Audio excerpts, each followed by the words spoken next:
নিযুক্তিৰ কথাটোলৈ যদি আমি আহোঁ, যোৱা বছৰটোত মাননীয় মুখ্যমন্ত্ৰীৰ নেতৃত্বত 1,65,000 নিযুক্তি আমি অসমত দিবলৈ সক্ষম হলোঁ। বিদ্যালয় শিক্ষা আৰু উচ্চ শিক্ষা বিভাগ দুইটা যদি আমি মিলাওঁ 91,655 গৰাকী শিক্ষক লগতে অনা শিক্ষক আমি বিদ্যালয় মহাবিদ্যালয়বিলাকত আমি এপইণ্টমেণ্ট দিবৰ কাৰণে সক্ষম হলোঁ আৰু পৰৱৰ্তী এপইণ্টমেণ্টৰ কাৰণে আমি এতিয়া আগবাঢ়িছোঁ। কিন্তু পৰৱৰ্তী এপইণ্টমেণ্টত আমি কেইটামান কথাৰ কাৰণে কেইটামান দিন আমি ৰখিব লাগিব, কাৰণ ইয়াত বিশেষকৈ পিছপৰা অঞ্চলবিলাক, চৰ অঞ্চলবিলাক, পাহাৰীয়া অঞ্চলবিলাকত শিক্ষকৰ যি নাটনিৰ কথা বাৰে বাৰে উত্থাপিত হৈ থাকে, তাৰ আমি এটা স্থায়ী সমাধান বিচাৰোঁ।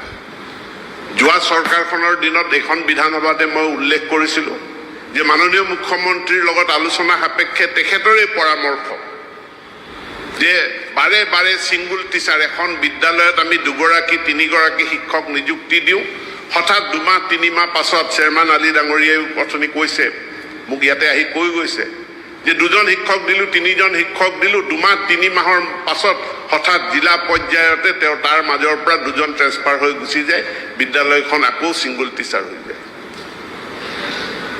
আমি এটা মিছন ড্ৰাইভ লগাই পেলাই আমি ছিংগুল টিচাৰ বিদ্যালয়ৰ সংখ্যা কমাই দিওঁ, কিন্তু মনে মনে আকৌ 2 মাহ 3 মাহৰ পাছত ছিংগুল টিচাৰ বিদ্যালয় সেইবিলাক হৈ যায়, অৰ্থাৎ জিলাখনৰ ভিতৰতে হোৱা ট্ৰেন্সফাৰৰ জৰিয়তে বিভিন্ন কাৰণত।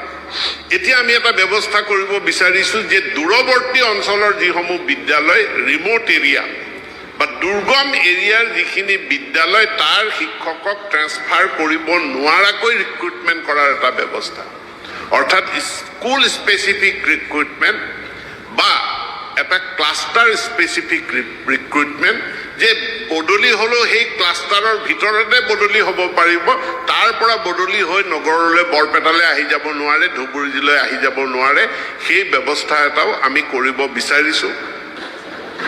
দ্বিতীয় এটা কাম আমি কৰিব বিচাৰিছোঁ, আমাৰ বিদ্যালয় শিক্ষাত আমাৰ বিজ্ঞান, গণিত, আনকি ইংৰাজী, ইয়াত আমাৰ শিক্ষকৰ বা ছাত্ৰ ছাত্ৰীৰ দুৰ্বলতা আছে। ইয়াৰ কাৰণে আমি ডেডিকেটেড মেথছ টিচাৰ যোৱাবাৰ 1,760 গৰাকী অংকৰ শিক্ষক অধ্যক্ষ মহোদয় আমি নতুন পদ সৃষ্টি কৰিলোঁ, অৰ্থাৎ পুৰণি পদকে আমি কনভাৰ্ট কৰিলোঁ মেথমেটিক্স টিচাৰ হিচাপে।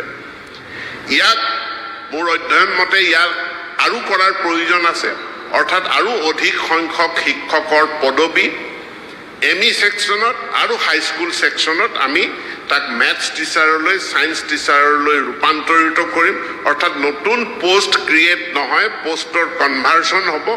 আৰু তাৰ কাৰণে আমি কেইটামান দিন আমি সময় ল'ম আৰু তাৰ পাছত পুনৰ ৰিক্ৰুটমেণ্ট মাননীয় মুখ্যমন্ত্ৰীৰ পৰা অনুমোদন পোৱাৰ পাছতে শিক্ষকৰ নিযুক্তি হ'ব।